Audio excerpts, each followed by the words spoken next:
sama-sama pastinya kita punya satu bentuk penilaian yang mungkin tidak sama.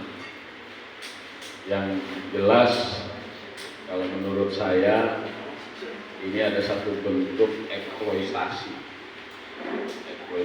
di mana kita punya tanggung jawab bahwasanya dunia saat ini sedang mengalami satu bentuk perubahan iklim, yaitu global warming, di mana global warming ini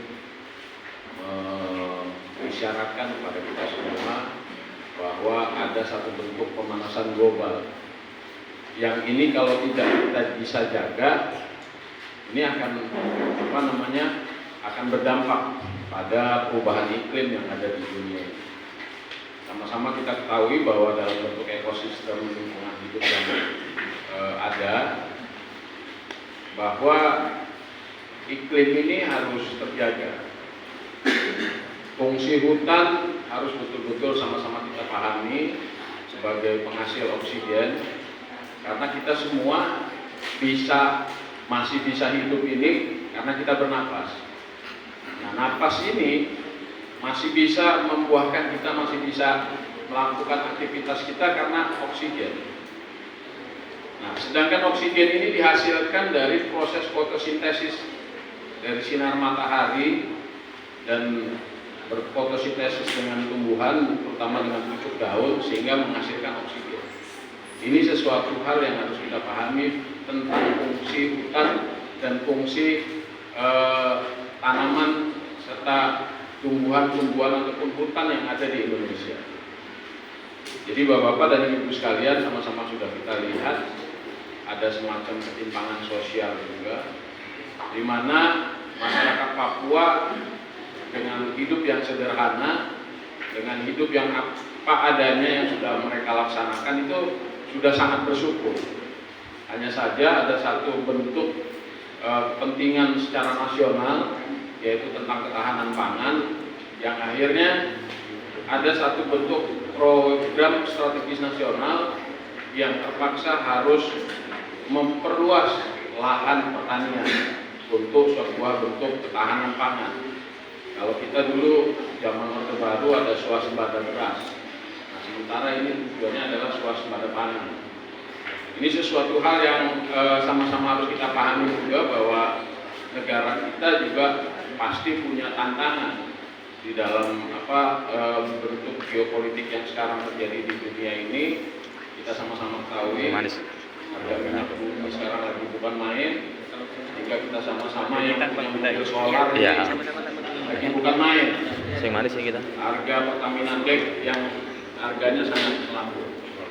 Jadi dalam hal ini saya kebetulan selain anggota DPRD Mas Moko, saya juga dulunya hobi naik gunung, pecinta lingkungan, pecinta alam zaman itu. Jadi dengan adanya eksploitasi hutan yang sangat masif ini, ya saya juga merasa prihatin. Hanya dalam bentuk upaya proyek strategis nasional tentang ketahanan pangan terpaksa harus membuka lahan-lahan baru. Sementara tadi kita sama-sama ketahui sebelumnya di Kalimantan sudah ada proyek strategi nasional dalam bentuk ketahanan pangan, juga membuka lahan baru, lahan-lahan pertanian baru yang ternyata gagal. Dan kegagalan ini akan dicoba lagi di Papua, walaupun kembali lagi kepentingan strategis nasional juga menjadi sesuatu hal yang menjadi konsentrasi kita, menjadi sesuatu hal yang harus bisa kita maklumi juga, bahwa ada tujuan baik di situ, tapi hanya saja bertentangan dengan iklim hidup yang sudah berjalan di Papua, dan akhirnya eksploitasi ini menjadi sesuatu hal yang mungkin sama-sama harus kita pahami. Dan kita juga harus bisa memahami bentuk perjuangan yang sekarang dilakukan di masyarakat Papua.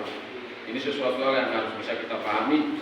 Pertanyaannya adalah, itu terjadi di Papua. Kita semua nggak tinggal di Papua, tapi di sini solidaritas kita terpanggil sebagai sesama warga negara, sesama anak bangsa, kita juga terpanggil bahwa kalau seandainya ini terus terjadi, ini akan menjadi sebuah ketimpangan tersendiri untuk ekosistem kita menjalankan berbangsa, bernegara, dan bermasyarakat. Jadi saya secara pribadi terima kasih banyak Pak Moko punya kesempatan bisa bersama dengan bapak-bapak dan ibu-ibu sekalian hadir di malam hari ini. Tapi saya juga di sini ingin menyampaikan pesan, karena ini amanah, kalau nggak disampaikan nanti salah Mas Moko. Kebetulan tadi rekan saya sesama wakil ketua DPRD Kabupaten Lampung Selatan, Abang Merik David dari PDI Perjuangan, wakil ketua 1, kalau saya wakil ketua 2, tadi sempat menyampaikan WA saya, titip salam, WA juga ke Mas Moko, titip salam buat rekan-rekan yang hadir di sini karena beliau ada kegiatan partai yang tidak bisa ditinggal. Memang resiko kami ini Pak, bagi orang partai itu gitu. Jadi kalaupun kami ada kegiatan keluarga, partai itu nomor 1, tinggalin. Begitu Mas Merik, mungkin pertimbangannya ke sini atau ikutin kegiatan partai, ya nomor 1-nya partai. Maka Bang Merik menyampaikan salam buat bapak dan ibu sekalian. Mungkin itu Mas Moko yang bisa